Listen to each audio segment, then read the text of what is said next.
ଆଜିଠୁ ଯୁକ୍ତ 2 ନାମଲେଖା ପାଇଁ ଆବେଦନ ପ୍ରକ୍ରିୟା ଆରମ୍ଭ ହେଉଛି। ଅନଲାଇନ୍ ମାଧ୍ୟମରେ ହେଉଥିବା ଏହି ଆବେଦନ ପ୍ରକ୍ରିୟା ଆସନ୍ତା ଜୁନ୍ 30 ତାରିଖ ପର୍ଯ୍ୟନ୍ତ ଜାରି ରହିବ। ଛାତ୍ରଛାତ୍ରୀମାନେ ସାମ୍ସ ପୋର୍ଟାଲରେ ଆବେଦନ କରିପାରିବେ। ଜୁଲାଇ 7ରେ ପ୍ରଥମ ମେରିଟ୍ ଲିଷ୍ଟ ବାହାରିବ।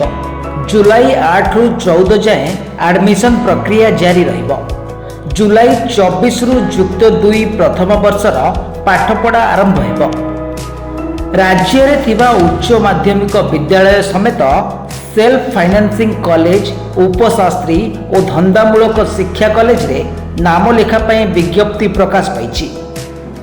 ମେ 24ରୁ ୱେବସାଇଟରେ କମନ ଆପ୍ଲିକେସନ ଫର୍ମ ବା CAF ଉପଲବ୍ଧ ହେବ। ଜୁନ୍ 30 ତାରିଖ ପର୍ଯ୍ୟନ୍ତ ଛାତ୍ରଛାତ୍ରୀମାନେ ଆବେଦନ କରିପାରିବେ। ଛାତ୍ରଛାତ୍ରୀମାନେ କେବଳ ଅନଲାଇନରେ ଆବେଦନ କରିପାରିବେ। ଅଫଲାଇନରେ କୌଣସି ଫର୍ମ ଗ୍ରହଣ କରାଯିବ ନାହିଁ। ବ୍ୟୁରୋ ରିପୋର୍ଟ, ସର୍ବସାଧାରଣ ନ୍ୟୁଜ।